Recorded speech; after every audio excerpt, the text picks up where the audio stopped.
Okay, so today we are going to talk about exponents and scientific notation. So we've already discussed some of the basics of exponents. Remember, an exponent tells us how many times we multiply something to itself. So 2 to the third says take the number 2 and multiply it to itself 3 total times, which gives us 8. It is not 2 times 3. That's not at all what it is. It is 2 raised to the third power.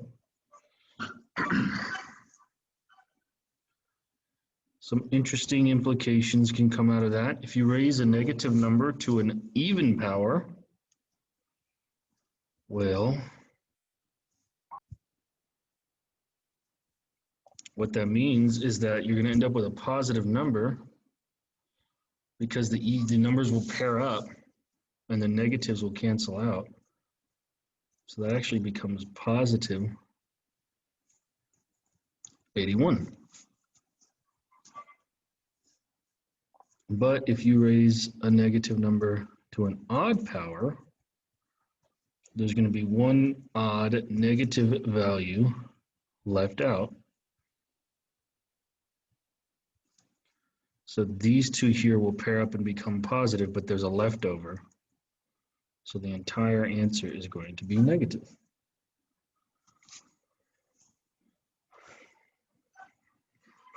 So just a very short, quick review over exponents, nothing crazy in there.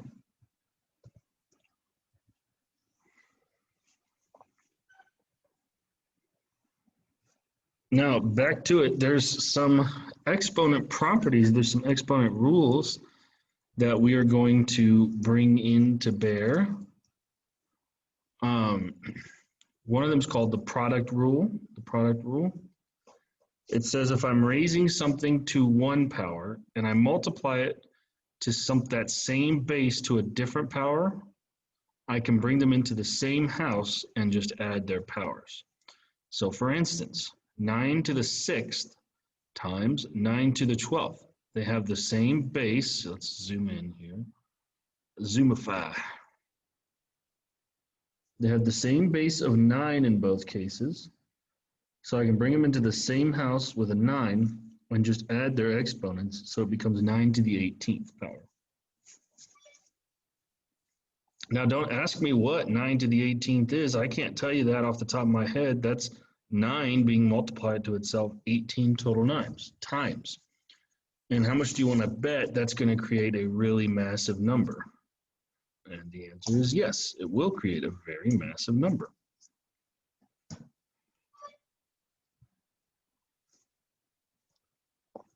Let's see perhaps why that's the case. And you don't necessarily have to write down the entire rule word for word.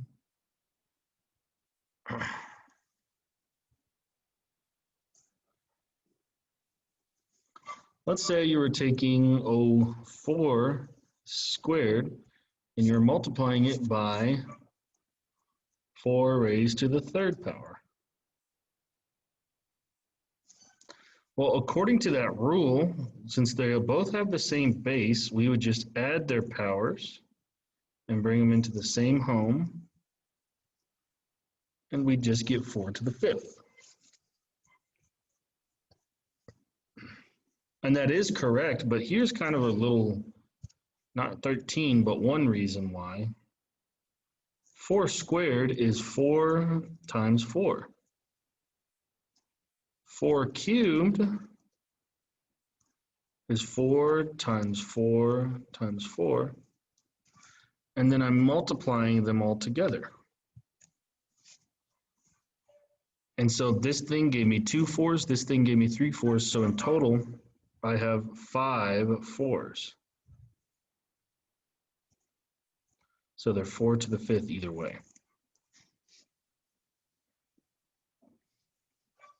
So this product rule actually makes perfect sense. It's not just arbitrary, it kind of makes sense here.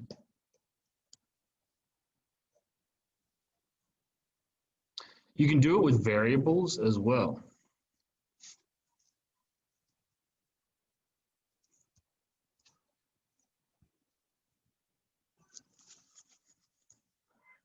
And you can, so you have x to the third times x to the 17th. All right, they have the same base of x, so now add their powers and you just have x to the 20th. All by itself. Now, you might ask, well, what if there was a third thing in there? What if there was also, how about we threw x to the fourth in the mix for some fun? I know you guys like, this is fun. I know you guys are planning for your weekend, you're gonna go and throw x to the fourth into the mix. You're making a pie, you write x to the fourth on a big piece of paper, you throw that piece of paper into the pie and it makes it more fun. You're gonna be eating paper, but it's delicious paper. Well, that's okay. Just add all three of their powers. 4 plus 13 plus 17. Or excuse me, 4 plus 3 plus 17. But that's just going to give you 24. So then you can add them all together.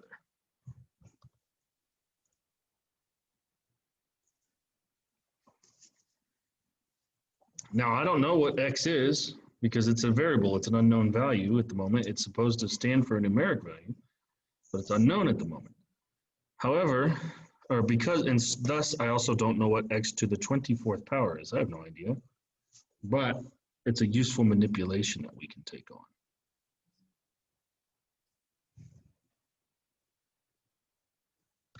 So now back to the rules. Let's get back down to the rules here.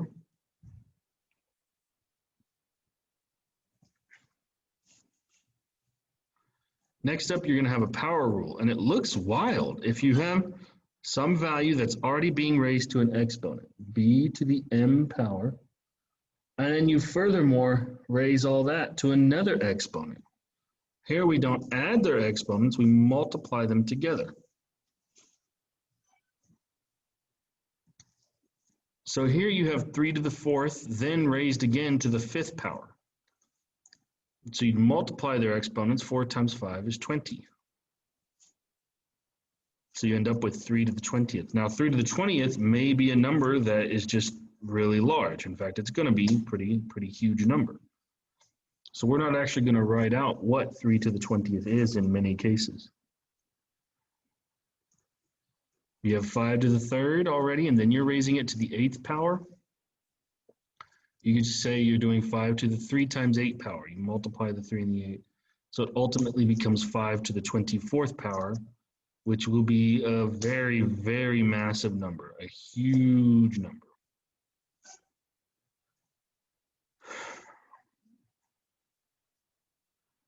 Why does the power rule make sense? Let's look at a brief example.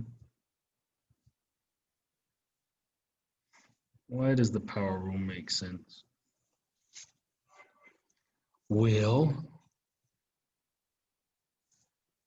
say you had 3 to the 4th, and then you were raising that to the 3rd power. So let me write that 3 a little better. 3 to the 4th cubed.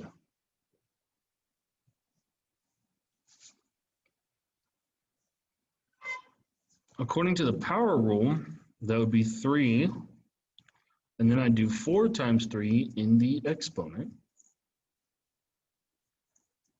and I'd end up with 3 to the 12th.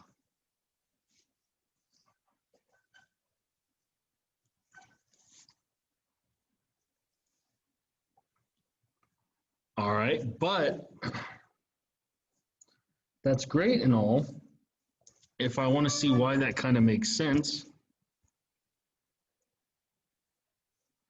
3 to the 4th and then cubed, you're saying take this 3 to the 4th term and multiply it to itself 3 total times. So do 3 to the 4th times 3 to the 4th times 3 to the 4th.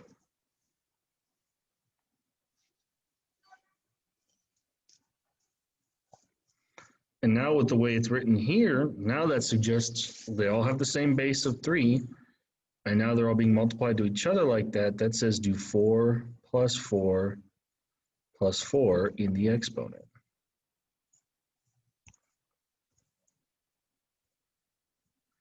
Four plus 4 plus 4 is 12.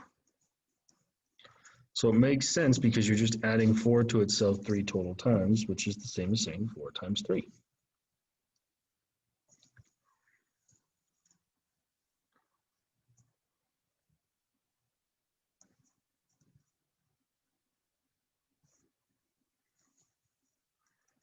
Back to the rules. Finally, the quotient rule here tells us if I'm taking something and raising it to the nth power, then I divide it by that same base raised to the nth power, that becomes that same thing, but I subtract the lower power from the top power. So for instance, that top power of 5 to the top value of 5 to the 12, I'm then dividing that by 5 to the 4th. So that becomes that same 5 to the 12 minus 4 power, or 5 to the 8th power.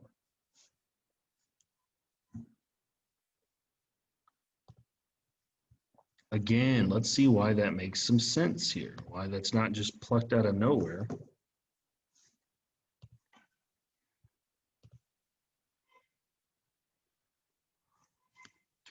Let's say you have 7 to the 5th over 7 to the 3rd power.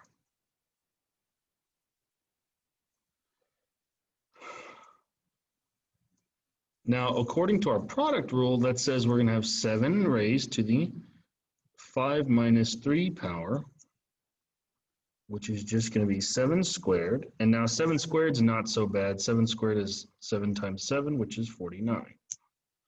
So 7 squared is doable.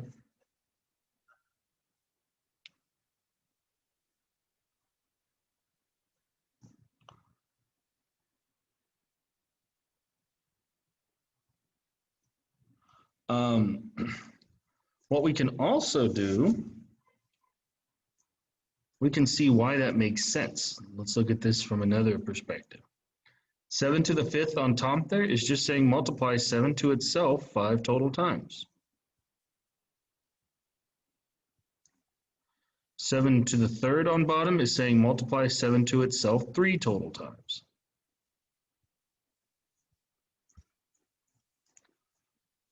And now you can see as you start crossing stuff out, everything on bottom goes away. You're just left with 2 7s on top. So you're just left with 7 squared. So that's why it becomes subtraction of the exponent, because it's telling you how many you can cross out.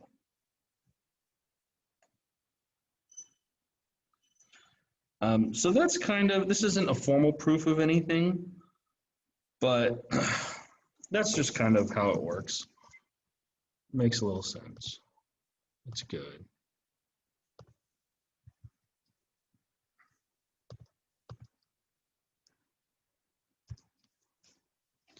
We also have something called a zero exponent rule. If I raise any number to the 0th power, it always gives out a 1. It spits out a 1. Unless I'm trying to raise 0 to a 0th power, then not so much. So 37 to the 0th power. Well, 37 is just some number. I'm raising it to the 0th power. It gives you 1. Negative 49.762 raised to the 0th power is still just 1. Give me the largest number you can think of off the top of your head. Give me just a really big number, something I can write on the screen though. How about, sure. you're not raising it to a number, it's just considered 1. That's a good question. So if you're raising something to the 0th power, you are raising it to a number because 0 is still a number. No, that's kind of what's weird about it. That's kind of what's weird about it. It's basically saying that, how would you word it? It's forced into this rule because of other exponent rules. Yeah, that's about it. It's forced into it because of other exponent rules, which we can demonstrate in a moment. But for now, it's good to remember it just as like a general principle, that raising something to the 0th power will give you 1. No matter what that number is, except with the one exception that you can't raise 0 itself to the 0th power. This is undefined.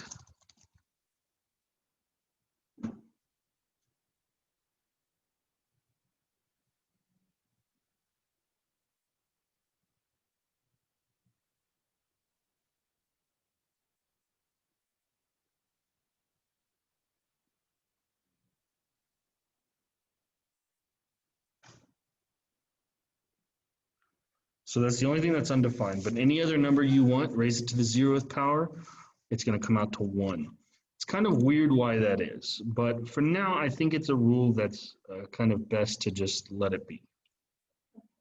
Yeah, it's just a good rule to memorize in this case. We can justify it perhaps later, maybe next week when we review for your next exam. Remember, you have an exam going on right now. But it's just that self-paced exam on MyLabs Plus, and it's not uber intense. And you can work it whenever you want this week. You can enter it and come out of it as you please. You can, but you only get 3 tries per problem, and it's due tomorrow night. So I would, hopefully you've already started on it and gotten some of it done, and then you can work on it some more here and there.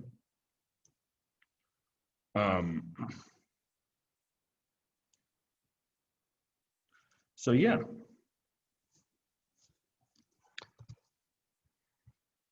Let me get out of this. So here's just some examples with the 0 exponent rules. Oh!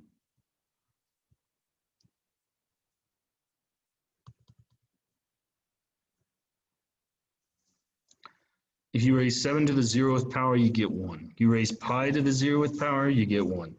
Now notice here, you have negative 5 being raised to the 0th power, and all of negative 5 is being raised to it because negative 5 is in parentheses. But now on bottom there, because of order of operations, if you don't put parentheses around the negative 5, this is actually saying do 5 to the 0th first, which is 1, and then apply the negative to it. So that actually comes out to negative 1. So our rule is still in place, it's just order of operations worked out there that way.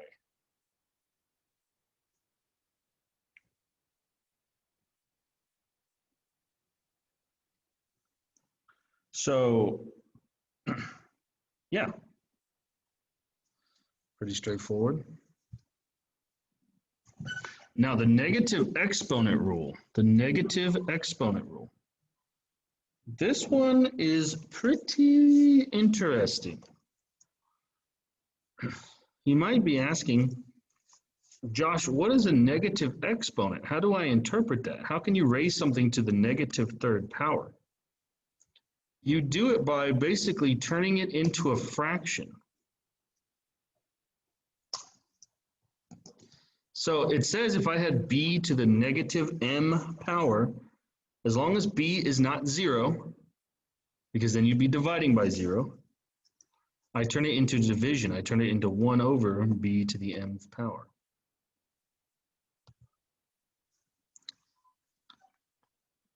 So some examples of that. 2 to the negative 3rd is really 1 over 2 to the 3rd. And now that is a positive power, that just becomes 1/8.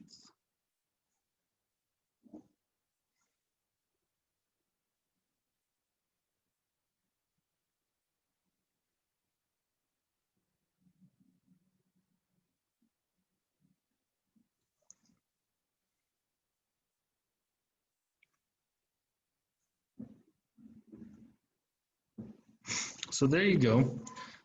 Some other things you can do. If you're raising something that's already a fraction, let's use a different color. Raising something that's already a fraction, say 2 over 5, to a negative power, how would you do with that? You would reciprocate it. It would become 5 halves to the positive second power. In fact, that's what you were doing by putting 2 on bottom here. You were reciprocating it.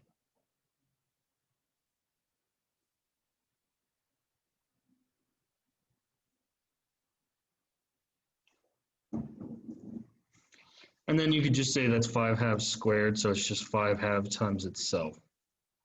And we already know how to multiply fractions, so that ends up being 25 over 4.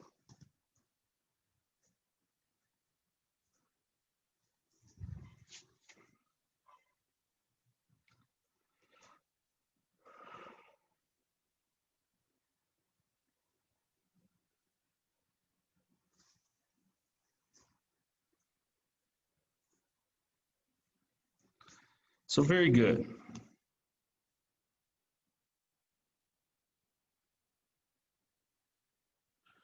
Any questions on this?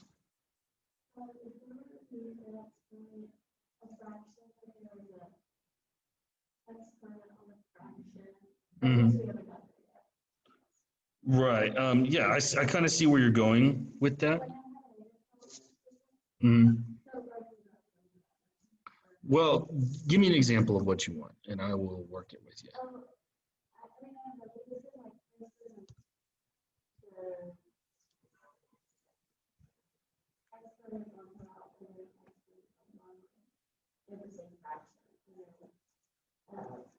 They've been negative, so if you were to just reciprocate the,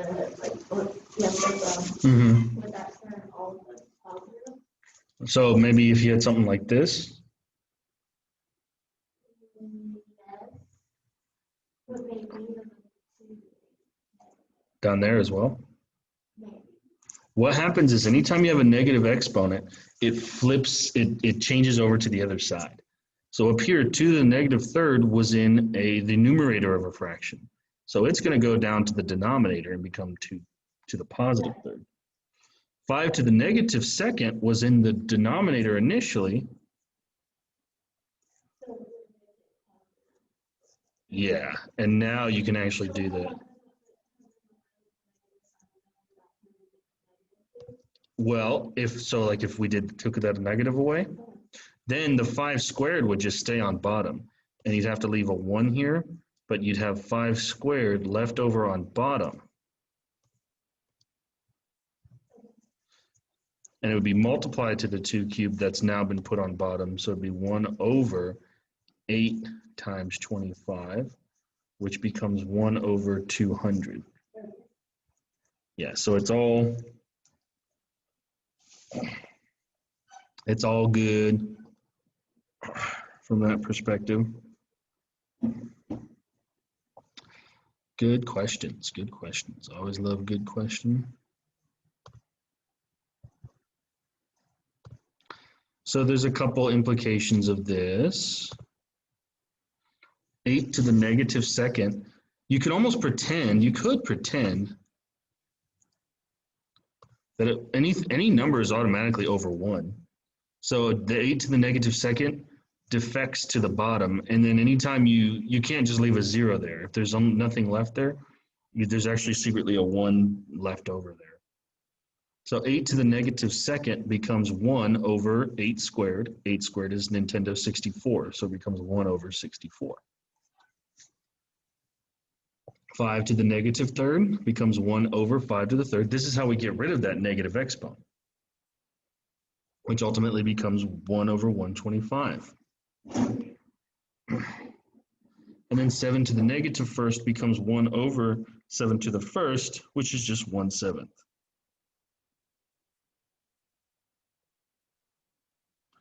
So, pretty straightforward stuff dealing with negative exponents.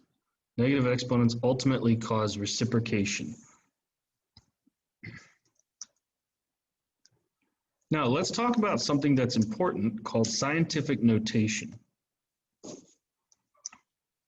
We live in what we call a base 10 number system, a number system. And if you don't believe me, think about the number, I'll just make something up. Think about the number 3,124,206.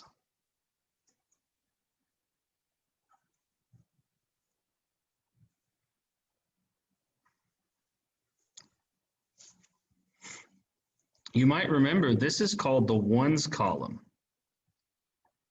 And what you're saying is 6 times 1. This is called the tens column. This is called the hundreds column. This is the thousands column. This is the 10,000s column. This is the hundreds column. This is the millions column. And you can keep going it and going and going. So the number 3,124,206, let's get back to it, is actually can be written like this. This is just a cool thing. 3 times 1 million.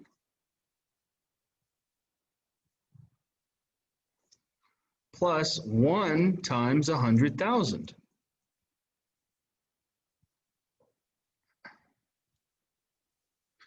Plus 2 times 10,000. Plus 4 times 1,000. Plus 2 times 100. Plus 0 times 10. Plus 6 times 1.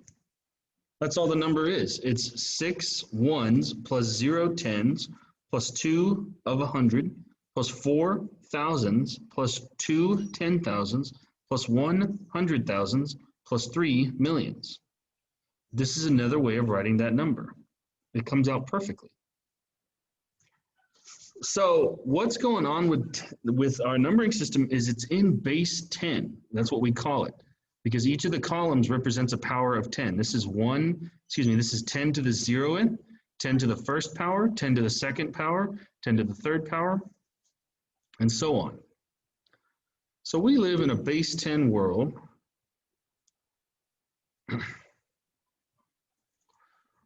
And so 10 to the 9th power is just the number 1 followed by 9 zeros. That's what it means to be 10 to the 9th. 10 to the negative 9th, though, is 1 over that, so it ends up becoming a really, really small number. So the way it works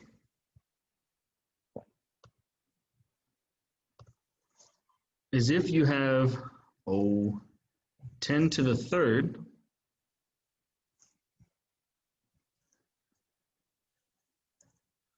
you can say that's 1,000. That's a 1 followed by 3 zeros. The number of zeros is the power of 10.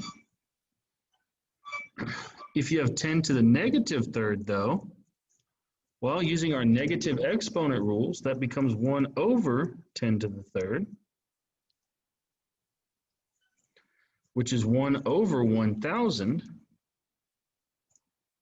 which is to say we take the number 1, or 1.0, and we move the decimal point to the left 3 spaces, 1, 2, 3, and we end up with 0.001, and then we can put a 0 here. And then this 0 could go at the end, but it's not significant. It doesn't matter because it's at the end there. And this is supposed to be a decimal point.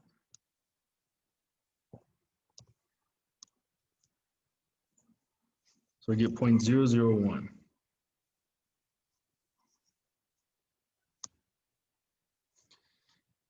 We're actually going to use this to create numbers in scientific notation.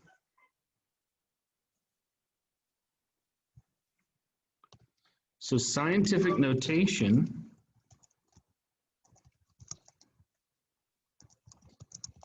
allows us to write really massive numbers or really tiny numbers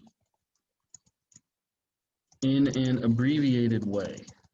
It lets us write them without having to, like the number 300 trillion, it would take a lot of room on paper, but writing it in scientific notation is not so bad. And all we're doing is actually just manipulating exponent laws when we do that.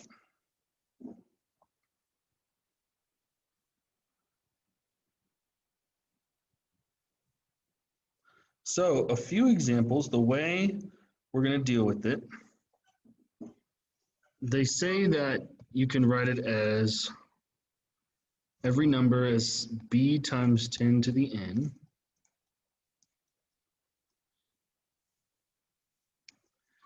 B has to be a number less than 10 but greater than or equal to 1. So b is a number basically between 1 and 10, and it can be a decimal number. And then n has to be an integer.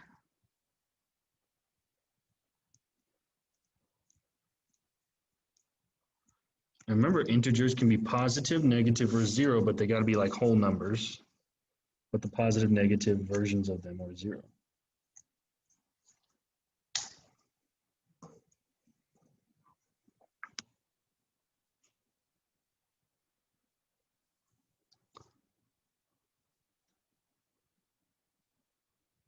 Now that's confusing. Let me just show you some examples and you'll see, oh, it makes sense.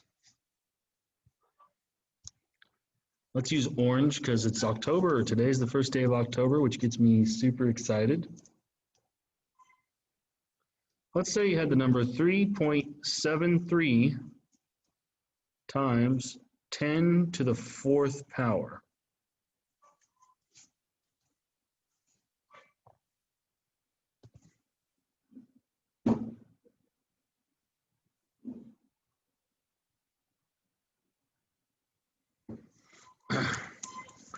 What this tells us, that if you have a positive exponent on the 10, whenever you're writing in scientific notation, that tells us you're dealing with a massive number, because secretly,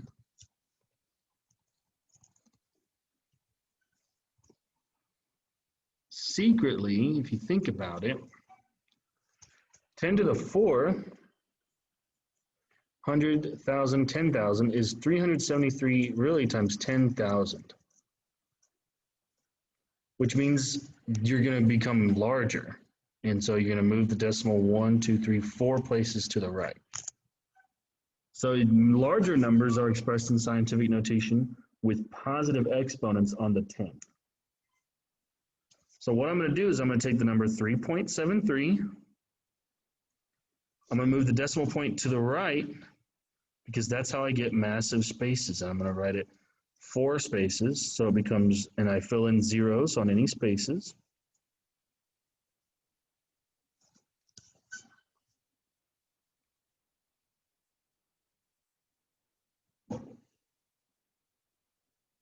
So the number 3.73 times 10 to the 4th is the same exact thing as 37,300.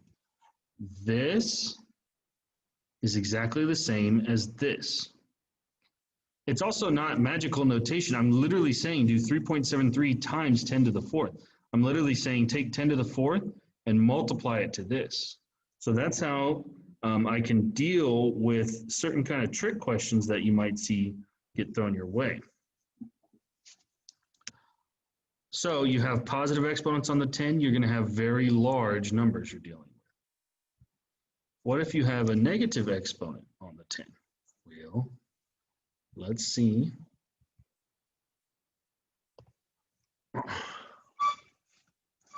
What if you have 8.675309 times 10 to the negative 6th power?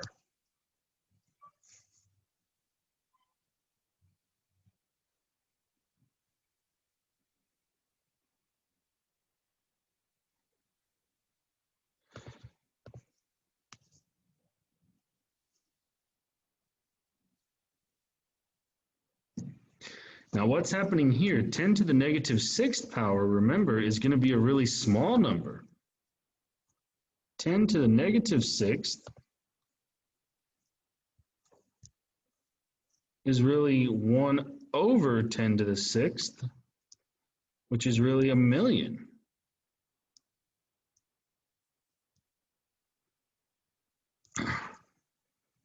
So actually when I'm doing this and I have a negative exponent on the 10, I'm actually multiplying by 1 over something.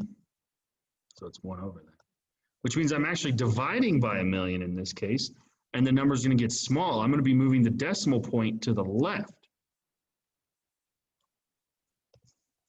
In fact, that's exactly what's going to happen. If you have a negative exponent on the 10,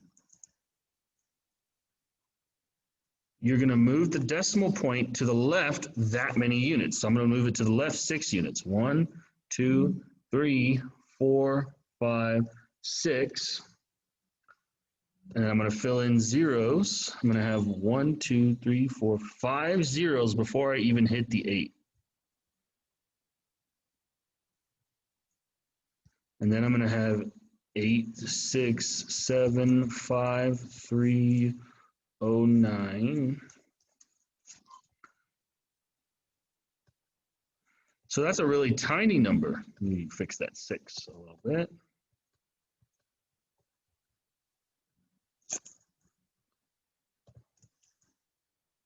There we go, that's better. That's a really tiny number. And then you can put a 0 before the decimal point here. That 0 doesn't matter, but it kind of just helps highlight that the decimal point's right here.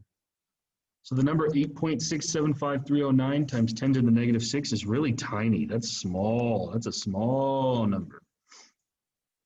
So really tiny numbers are associated with negative exponents when they're written in scientific notation. Really large numbers are associated with positive exponents because it just tells you which direction you're going to be moving the decimal point. So just keep that in mind. Don't try to remember which direction. Just say, oh, larger numbers, the decimal point is going to be moving to the right. Let's look at one other example of this, and then we'll look at converting numbers into scientific notation. Let's see. What if we did 6.3 times 10 to the 0th power?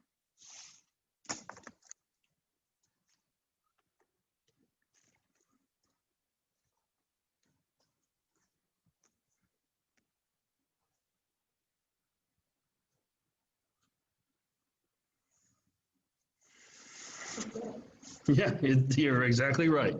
The power is 0. The power tells me how many places to move the decimal point. The sign on the power tells me which direction. But 0, I move the decimal point 0 places, so I don't do anything. That's the same as just 6.3. Don't believe me? Well, tell yourself that 10 to the 0, just like any number to the 0th, is 1. Thus, 6.3 times 10 to the 0th is just 6.3 times 1, which is just 6.3, its original self.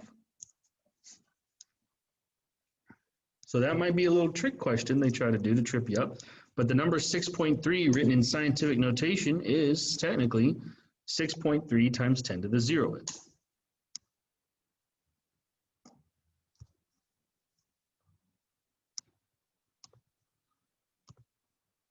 Now let's say you're interested in converting from regular decimal form to scientific notation. Let's say that is your goal.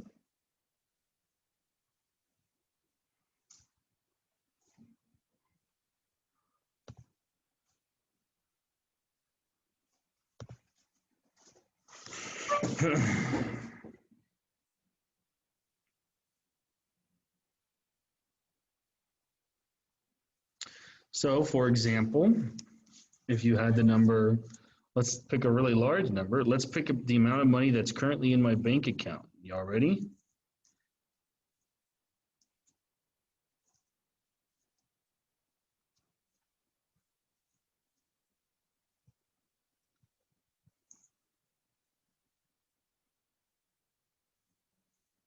I'm just checking my Wells Fargo statement right now. And wow, I'm not doing too bad here when it comes to money. I got $63,214,896,352.08 in my bank account. Wow, just wow. That's not true. Of course, I don't have that much in my bank account. If I did, I would be living on my own planet. Probably, I'd have my own spaceship. So that's obviously not true, but we have a really massively large number. We have a huge number, and we want to convert it to scientific notation. So I automatically know once it's written in scientific notation, the power on the 10 is going to have to be positive. I already know that. It's just obvious. So now don't think about, oh, I moved it this direction, so I have to. No, just tell yourself, you started with a massive number, the power on 10 is going to be positive. Will clearly have to be positive because I started with a massive number. Mass effect. Now, I am going to move the decimal point. I technically have to move it to the left, but don't think about direction here. I have to move it 1, 2, 3, 4, 5, 6, 7, 8, 9, 10. And now I've moved it enough because I want there to just be one number before the decimal point. So I had to move it 10 spaces. So this in scientific notation is written 6.3214896352008. Times 10 to the, we said to move the decimal point 10 places. So it's times 10 to the positive 10th power.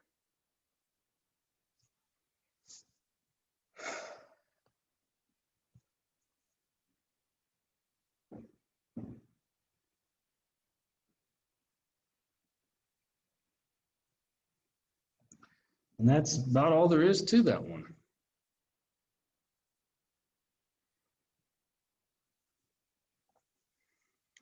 What if you started with a hilariously massively small number? Well, in that particular case, you're going to end up converting to scientific notation. You just need to move the decimal point until there's only one value, one number before the decimal. And then you're going to have a negative power. So let's see, a really small number, 0.00054.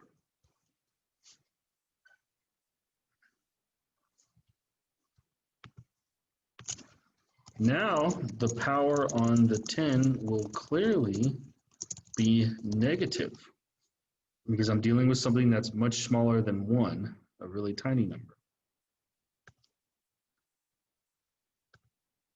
So just move the decimal point, 1, 2, 3, looks like it needs 4 spaces here. And you end up with 5.4 times 10 to the, it's got to be a negative power, and we move the decimal point 4 total spaces. So that becomes 5.4 times 10 to the negative 4th.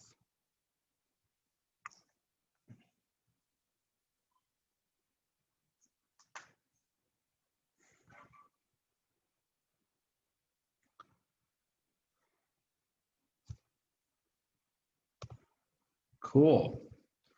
Cool. So I kind of glossed through some of this, just did it on my own. Bada bing, bada boom. Now, the next thing we're going to look at, after we take a little break here, the next thing we're going to look at is how do we multiply two numbers that are both written in scientific notation. We can even talk about dividing, but it'll be fun. It really actually won't be as bad as you think. Scientific notation gives us a nice, tricky shortcut to doing that.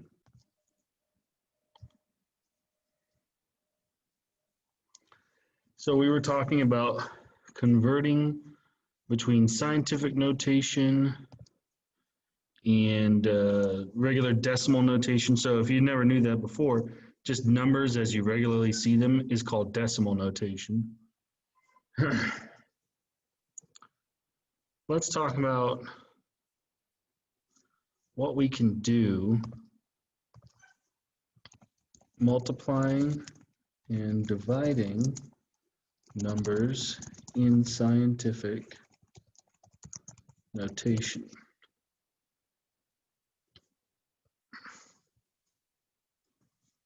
And really, there's really just no better way to deal with this than to just try out an example.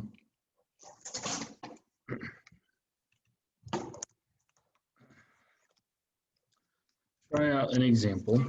So how about we do 4.25 times 10 to the 6th.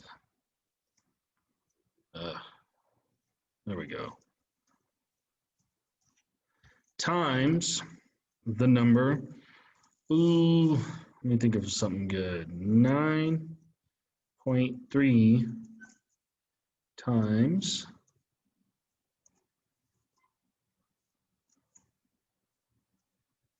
10 to the negative 8th power.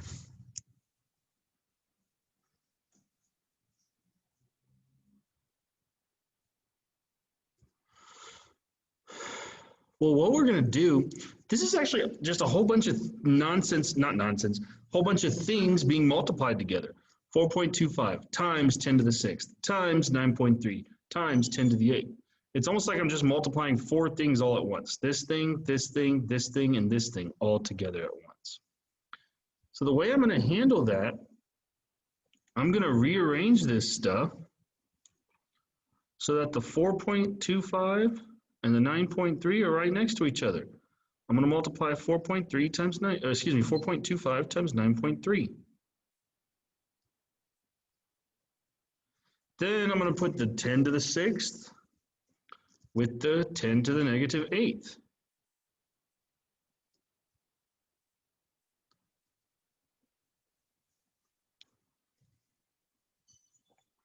So I've just rearranged everything.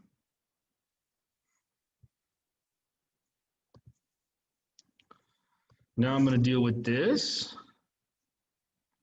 separately than this.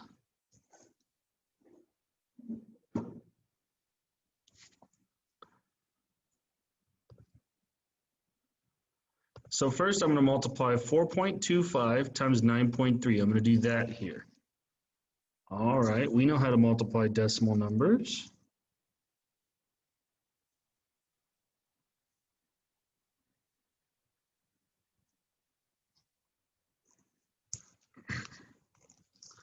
Take the 3. 3 times 5 is 15, so carry the 1. 3 times 2 is 6, plus 1 is 7. 3 times 4 is 12. On the next row, introduce a 0. Then erase all your carried numbers over here. They no longer apply. 9 times 5 is 45, so 5 carry the 4. 9 times 2 is 18. 18 plus 4 is 22. Carry the 2. Then 9 times 4 is 36. 36 plus 2 is going to give you 38. Now perform your addition. 5 plus 0 is 5. 7 plus 5 is 12. Carry the 1. 1 plus 2 is 5. 1 plus 8 is 9, and then nothing plus 3 gives you a 3 down there.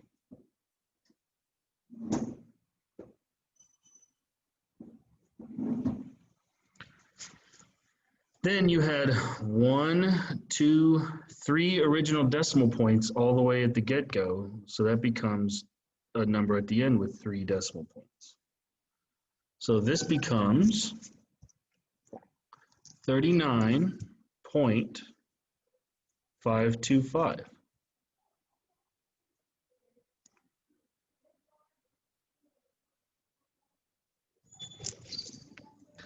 Now let's deal with the tens. This is 10 to the 6th times 10 to the negative 8.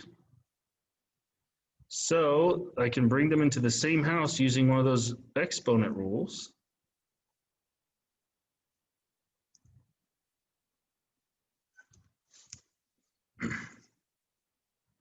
And this ultimately becomes 39.525 times 10 to the, well, 6 plus negative 8 is 6 minus 8, which is negative 2.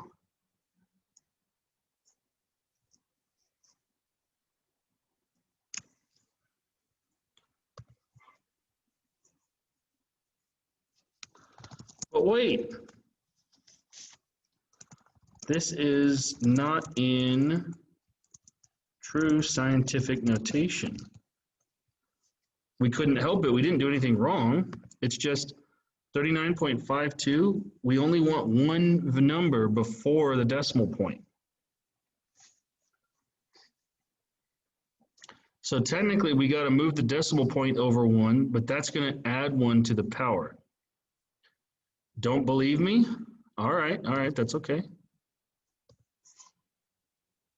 Write 39.52 times 10 to the negative 2nd. Write it as it should be in regular decimal notation. So move the decimal point 2 places to the left. You're going to get 0.3952.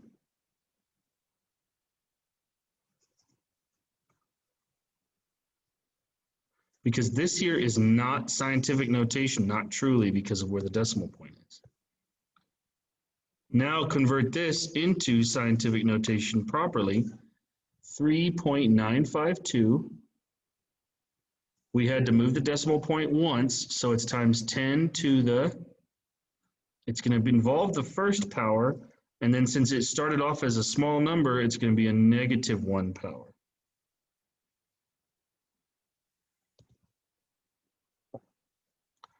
And now this is the final answer here.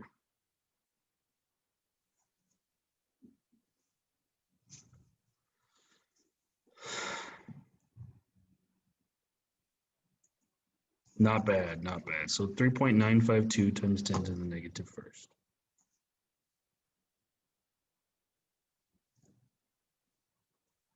Finally, let's try division.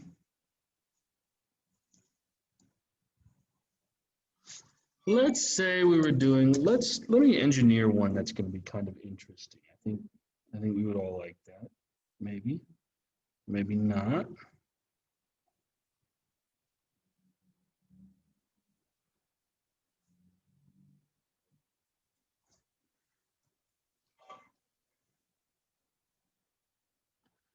Let's say we have 1.125 times 10 to the 5th power divided by 7.5 times 10 to the 3rd power. Let me move it up so I get a little more space.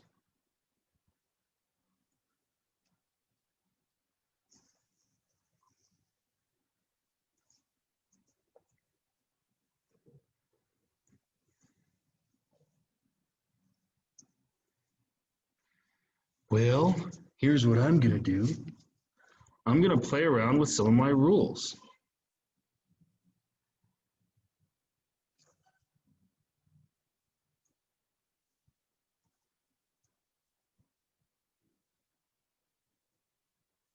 According to my rules for multiplying fractions, not even any exponent laws yet. Just for multiplying fractions, I can say that's the fraction 1.125 divided by 7.5 times the fraction 10/5 over 3/5. 10 to the 5th over 10 to the 3rd, excuse me.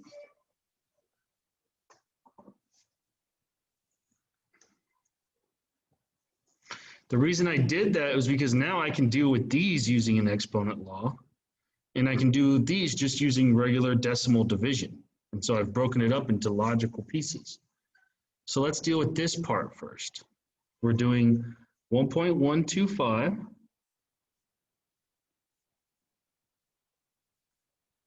and it's being divided by 7.5.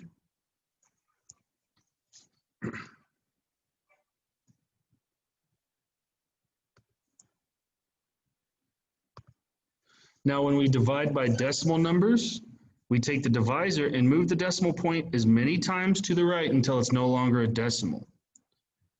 On the inside, we move it by that many number of times as well. So sometimes the inside number is still going to be a decimal number, and we just can't help that.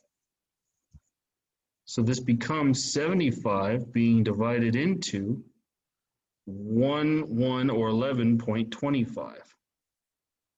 And we line up the decimal point on top for the answer.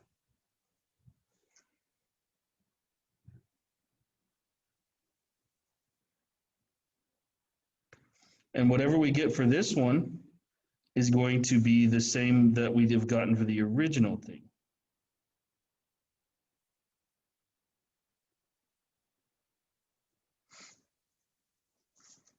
Whatever answer we get here would have been the answer we get here, which is what we really want. So whatever we get here is also what we really want. Okay, so now I got to think, does 75 go into 11? No. So now does 75 go into 112? It looks like it'll go in one time. We got to do minus 75.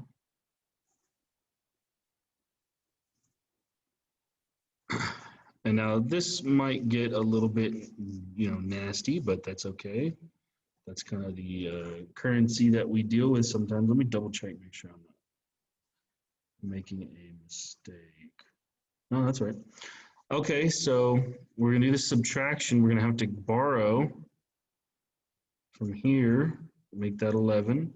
Borrow from here, make that 10. 12, and that's going to be 7. 12 minus 5 is 7. 10 minus 7 is 3. So we get 37 whenever we do that. Then we drop, we drop down the 5. And we get 375 now down here. We need to figure out how many times will 75 go into 375. Well, we're going to have to just play around. Let's try, I don't know, let's try 75 times 4.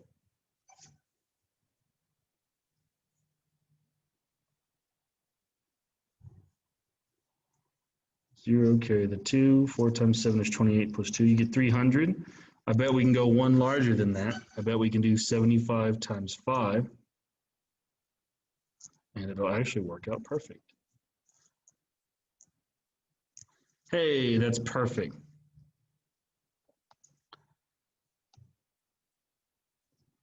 Then minus 375 will give you a 0 remainder.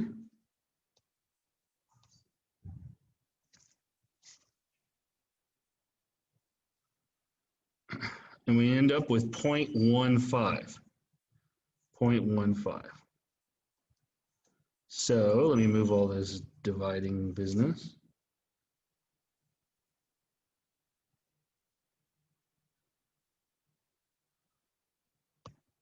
Oh, don't invite anybody. Why are you doing that, computer? Because you clicked it, Joshua. Don't blame me. Why am I talking to myself? I don't know. So now 1.125 divided by 7.5 is equal to 0.15 here. But then it's going to be multiplied by times 10 to the 5th divided by 10 cubed. Well, wait a minute. That's the same base on top and bottom. That's going to become 10 to the 5 minus 3 power, or just 10 to the second, 10 squared.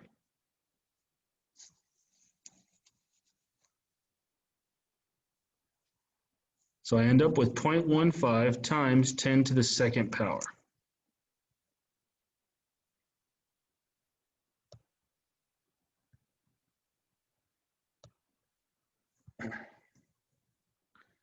Yep. Now that again, that's not proper scientific notation, because the first number here has to be between 1 and 10. 0.15 is not.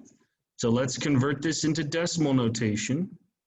Since it's 10 squared, I'm going to go 1, 2 decimal points to the right and just get 15. So the answer is actually 15. 1.125 times 10 to the 5th divided by 7.5 times 10 to the 3rd is just the number 15.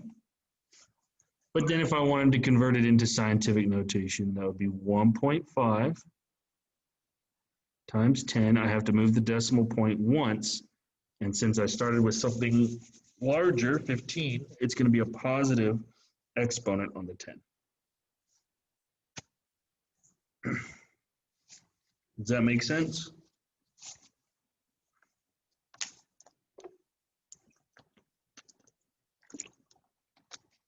Excellent.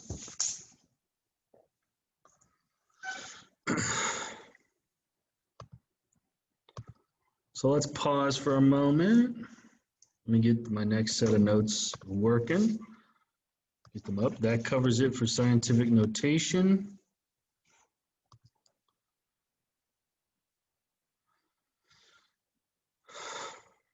The last thing we need to deal with is called multiplying binomials. A binomial, we actually learned these terms earlier in the semester. A binomial was just a two-termed expression, algebraic expression.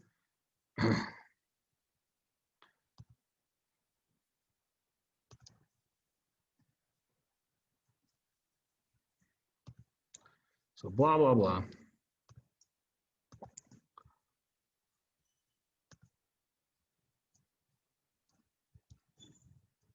So a binomial is just a two-termed algebraic expression.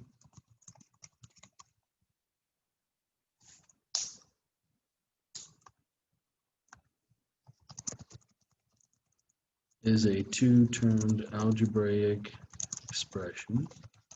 For example, I don't know, 3x minus 7. There's two terms there, the 3x and the 7. Remember, addition or subtraction separates the terms. So the 3x is one term, the 7 is another term, and they're separated by subtraction. 2 minus 4y. That's a binomial because you can't combine like terms anymore. You can't combine these, so you just have two separate uncombinable, if that's even a word, terms. This is not, this is a binomial here, even though it looks like three terms, because after I combine like terms, 3x minus 2x is just x. It does become a two-termed expression.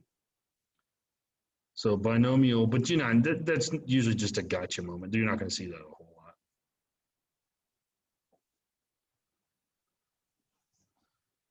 lot. So that's all that a binomial is. It's a very simple idea. You technically don't even have to know the definition per se in order to do this.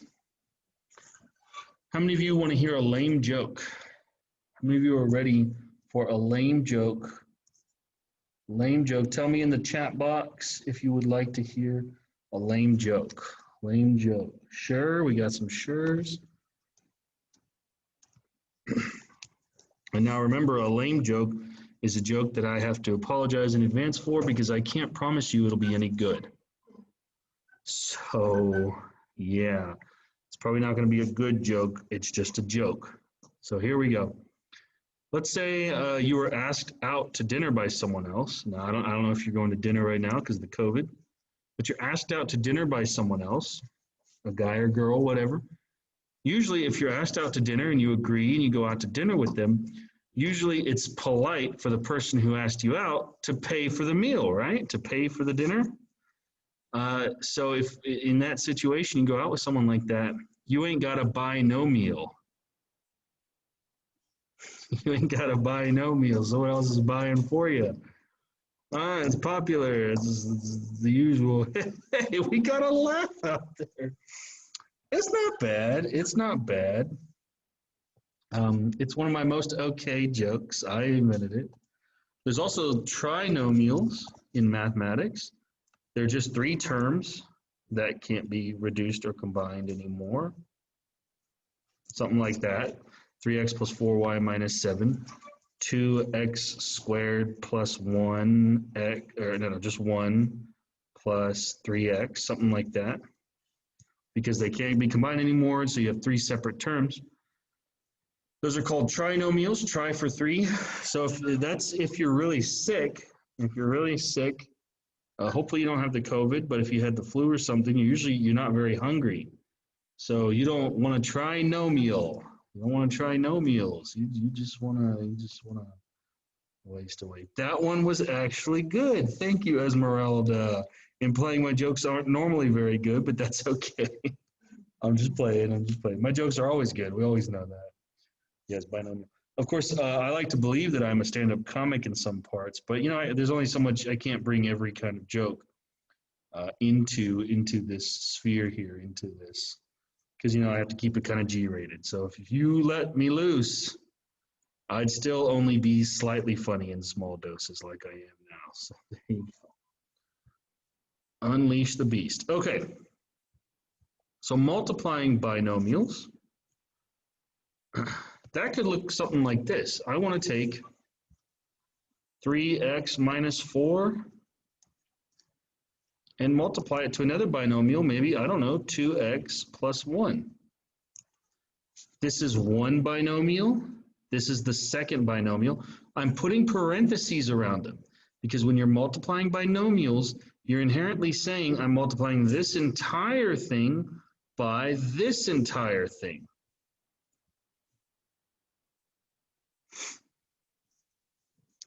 What's going to happen is we're going to use a method called FOIL. It'll become your favorite 4-letter F word in mathematics.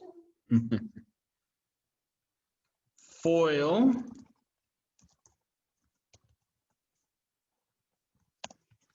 You can see it makes the nice acrostic, FOIL. It's what FOIL does, it's our little memory system for saying do the first terms. Multiply the first terms together. Then do the outer terms, the things on the outside. 3x and 1 are on the outside. Then, also all in the same breath, multiply the inner terms together, negative 4 and 2x here, and then the last terms, which are negative 4 and positive 1 here. I already have a favorite 4-letter F word for math. Fun with 2 N's. That's the word you're thinking of. Fun with 2 N's is clearly the word you're thinking of. It couldn't possibly be something else. So that's going to be our FOIL method for multiplying binomials. You try to multiply 2 trinomials, you can't quite call it FOIL, but the similar process exists. Basically, every term in here has to multiply to every term in here.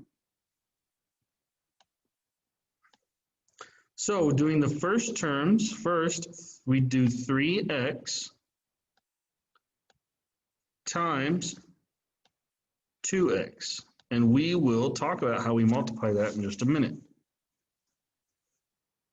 Then we have positive 3x and positive 1 we're multiplying. So then it's plus 3x times 1.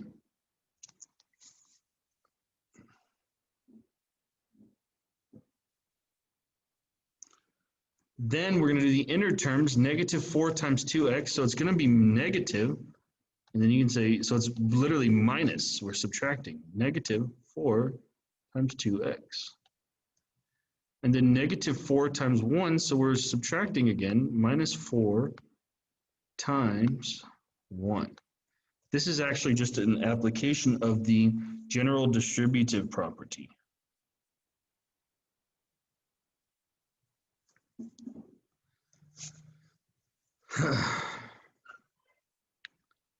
And now we can do it piece by piece. 3x times 2x. I'm going to multiply the 3 and the 2 to get 6. Then I'm multiplying x times x, which is going to become x squared. Then it's going to be plus. Then I'm going to do 3x times 1. Well, anything times 1 is just itself, so that just stays 3x.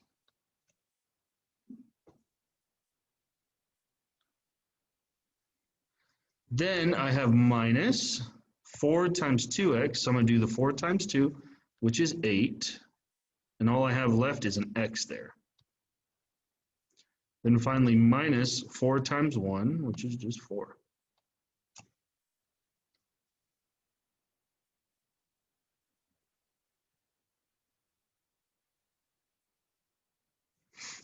And then the last thing, if it's not otherwise told to you, always you should be simplifying things, combining like terms, getting it down to the simplest form you can. So it doesn't have to be told to you. You should just automatically say, okay, 6x squared doesn't have any like terms, so it's just 6x squared. But then 3 of something minus 8 of something is going to leave me with minus 5 of it, 5x. And then the minus 4 doesn't have a partner to the dance either.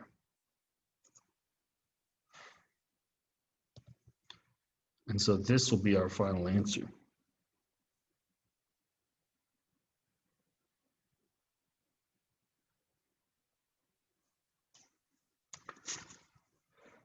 So the binomials, 3x minus 4 multiplied to the binomial 2x plus 1, all of that after the dust settled became 6x squared minus 5x minus 4.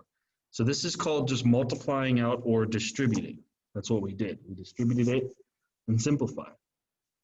If you wanted to go the opposite direction, let's say you started with this here at the end. You go away too. Let's say you just had this and you wanted to write it to where it looked like two binomials being multiplied. That's called factoring. That's a process that we actually don't really get into in this course, but if you're planning to go take college algebra, we will.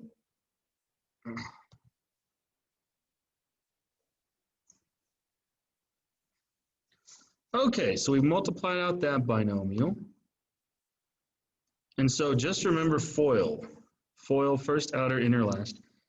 I guess I can do another lame joke. It's more of a silly story, and it's not real. Just like most of the things I say are not real. Gosh, I feel bad about this already. So he's talking about FOIL.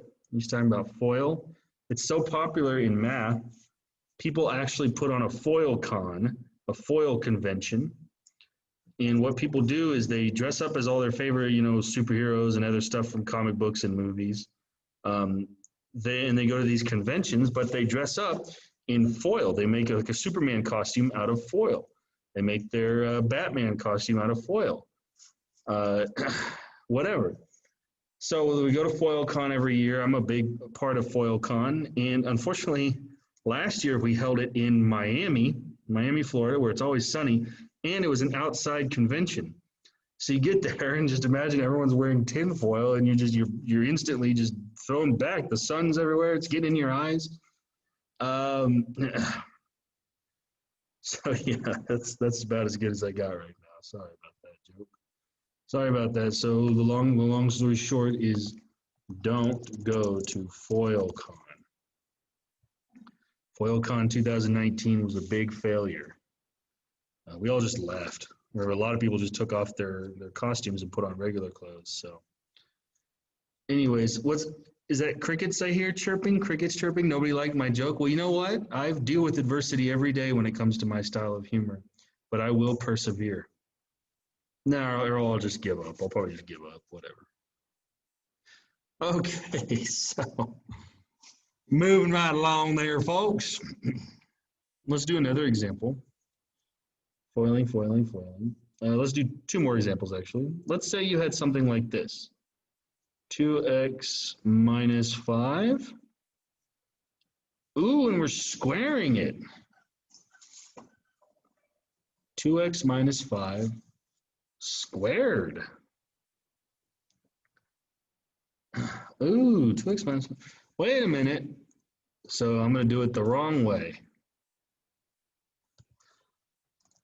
The wrong way. With 3 exclamation marks, because I'm just emphatic about this. The wrong way is to say, well, I'm just squaring this thing and I'm just squaring this thing, so it's just going to be like 2x squared minus 5 squared. I know you even wrote it kind of sloppy. And then I'm done here. That's the wrong way. Why is it the wrong way? Because think about what squaring something means. When you square something, you're really multiplying it to itself. I'll even write that out because it's so important. I'll write it in orange.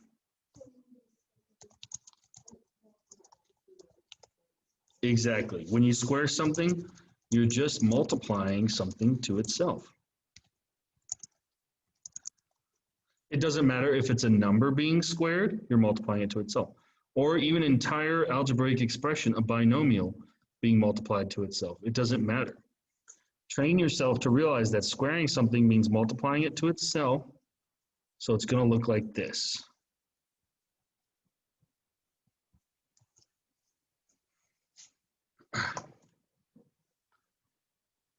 And now that it's written that way, that automatically implies I need to FOIL it. I'm going to do the first terms. I'm going to do 2x times itself, 2x. Then 2x times negative 5, and that just implies it's going to become a minus. Then minus 5 times 2x. Then negative 5 times negative 5 gives me positive. I'll put 5 times 5 here, but we all know it's 25.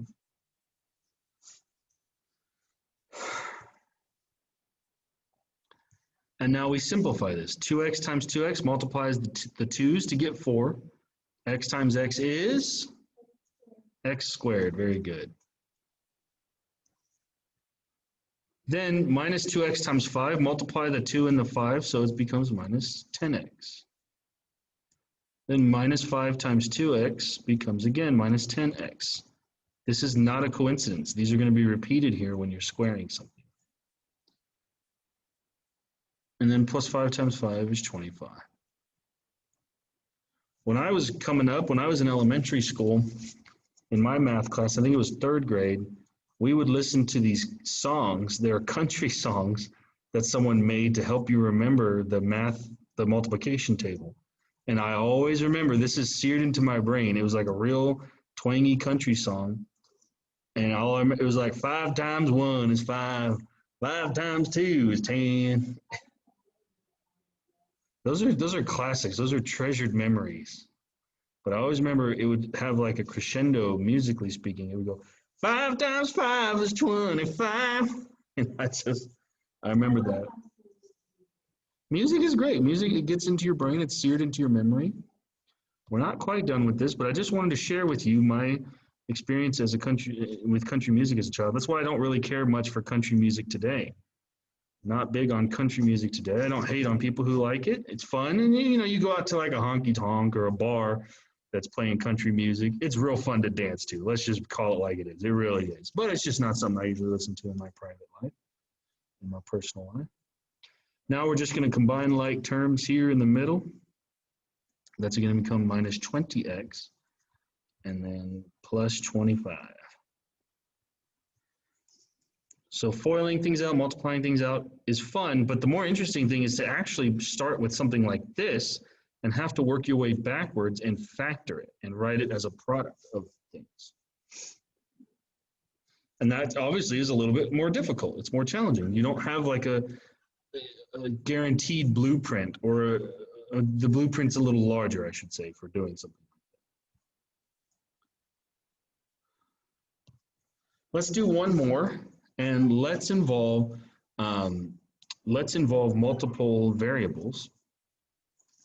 Let's try out 11x minus 2, and I'm going to use z. That's my z the variable.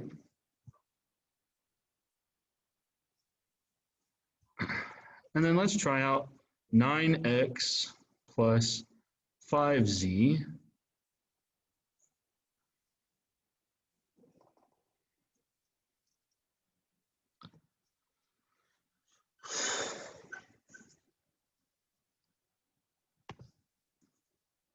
But here's your hint. Just because we're now using z's in there, adding a new variable in, making it look a little uglier, FOIL doesn't go away. So it's first, outer, inner terms, and then the last terms get multiplied. Basically, everything in here gets multiplied by everything here. It passes over it.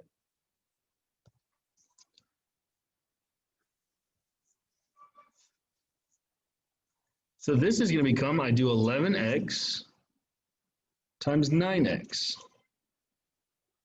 11x times 9x. All right. Then I do 11x times 5z. So it's a positive 11x and it's plus 5z. So it's going to become plus 11x times 5z. Next up, it's negative 2z times 9x. So it's ultimately going to be negative 2z times 9x.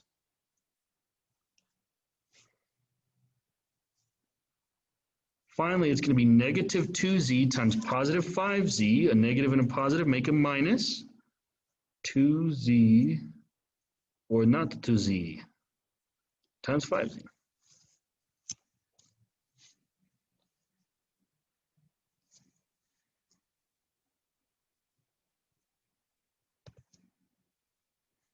So we came out here, we did the maths, we've started it. Now we're going to rearrange. That's 11 times 9, which is 99. That's x times x, which is x squared. Next up, plus 11 times 5 is 55. X times z, those are not the same thing. X times z is not something that you can combine or anything. You literally just have to write it xz. As Justin Timberlake would say, I'm bringing xz back. Ooh, that joke's a stretch, but just roll with it. It's okay. It's not my bad. I slip in a lot of jokes that are not meant to be understood upon initial. You kind of, maybe if you go back, if you're on the YouTube channel watching past lecture recordings, you might know, you might catch something you didn't catch the first time. And that is my gift to you, each and every one of you, and I'm proud to give that gift. All right. Now, minus 2 times 9 is 18. Now, you can write zx, because the z just happened to come first. But I'm actually going to also write it xz for a couple reasons. One, I can rearrange terms. 3 times 4 is the same as 4 times 3.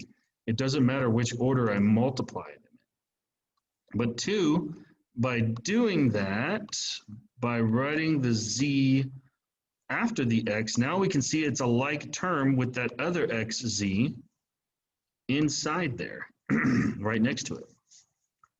Ooh, so that's going to be convenient. Then finally, minus 2 times 5 is 10. Z times z, I don't care what it is, it's z squared. And I'll write that squared a little better.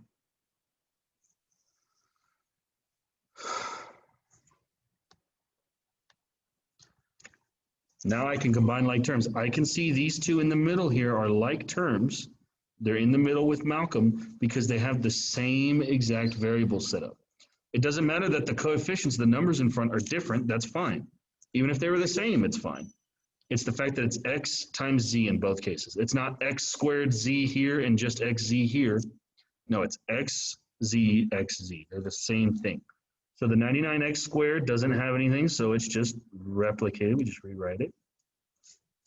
Then we got to do 55 minus 18. And maybe you can see that that's 37. So it becomes plus 37 xz. And then minus 10z squared.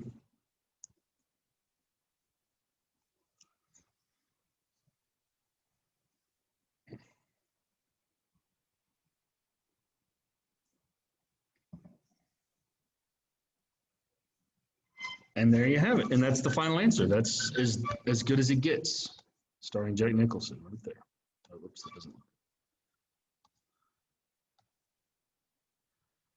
Now, a funny story real quick, a quick funny story. We're actually done with material for Math 0332 for the first half of this course. Now you can see why I wanted to have the final next week, even though it might be like a week earlier than some of my colleagues are giving it. It's because we're out of material. And we're still going to get to have a review day on Tuesday for your final exam, which is planned to be taken next Friday, October 8th. And I'm sorry, that's a Thursday. Blah, can't speak today. But I'll cover that in a moment. Let me tell you something funny while I still have a captive audience here. My girlfriend and I, we have a bloodhound named Shepherd. He's a big old handsome boy. He's very handsome. He's a full breed bloodhound, so he's got those giant floopy ears that always follow everywhere, and he's really a dork. For Halloween this year, we are dressing him up as Dumbo, and we're gonna take the ears off the Dumbo costume we bought him, and just make his ears the Dumbo ears. So, how many of you would like to see pictures of that after Halloween is over? Would any of you like to see pictures of my bloodhound? Well, I hope, hopefully it's as cute as I'm thinking. We just ordered the costume. It should come in here pretty soon. So good. It seems to be getting a good response here. So yes, we will see my handsome bloodhound boy. He is gonna love it. I think he will. Or he's gonna hate it. They go one way or the other with it. Yeah, it's never in the middle. Only Malcolm's in the middle. So maybe we'll show you guys. I'll show you guys some pictures of that after Halloween is up. But real quick, while I still have you, let me just clarify what I was saying earlier about how next week's going to go. So today we have just finished all the material for this course. We've just finished the material. Tuesday we're going to meet again for a Zoom session. The idea is Tuesday we will meet to review for the final exam, and the final exam is on October the 8th. And if you don't believe me, you can check the course outlines in Canvas do have the final exam listed for October 8th. So ideally, we'll meet Tuesday for the review on Zoom. We can't meet in person, though. We can only meet in Zoom again for the same reasons for other reviews we've done. So this Tuesday, we'll only be meeting on Zoom. Then we're planning to have the final exam on October the 8th, which is the Thursday right after that. Now, the final exam, in order to be into having you take it online through digital proctoring, whatever. Right now, we just got access to a brand new service for proctoring. We've been using one service called Respondus Monitor, but the school just got their subscription up for the new one. We don't get access to it till Monday, so they're playing it close. And the department wants me to try and use this new service. It shouldn't mean anything wholly different for you guys. It still just uses your webcam, whatever. Regular computers can run it just fine. You may just have to download a new program for it. But for you, it's about the same. For me, I'm going to have to go tinker with it and make sure it works. So there's a possibility. I don't expect it to happen, but there's a possibility we will have to postpone our final exam.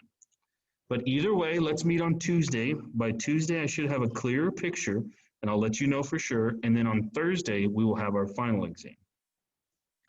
How does that sound? I know it's annoying, but trust me, I'm getting new information myself all the time because this is just the coronavirus semester and everything's just kind of out of whack here. But it happens. That's okay. We just have to respond to it. So let's plan to have the final next Thursday. That means that you're going to need to have your 12 tutorial hours done by Thursday as well. This is 5% of your final grade. If you don't get it done, you get a 0 for 5% of your grade, which is still, you can recover and pass, but it's not something you would necessarily want to do if you could help it. You can get those 12 tutorial hours either by going to the Academic Support Center or by using the study plan. The study plan that is found in My Labs Plus, and I can see how much time you've spent doing assignments and things in the study plan. So is everyone clear on that? I will hopefully by Tuesday be posting an announcement in Canvas that clarifies all these details and has them in writing for you. But I myself am still having to experiment with something new to make sure it's going to work for us.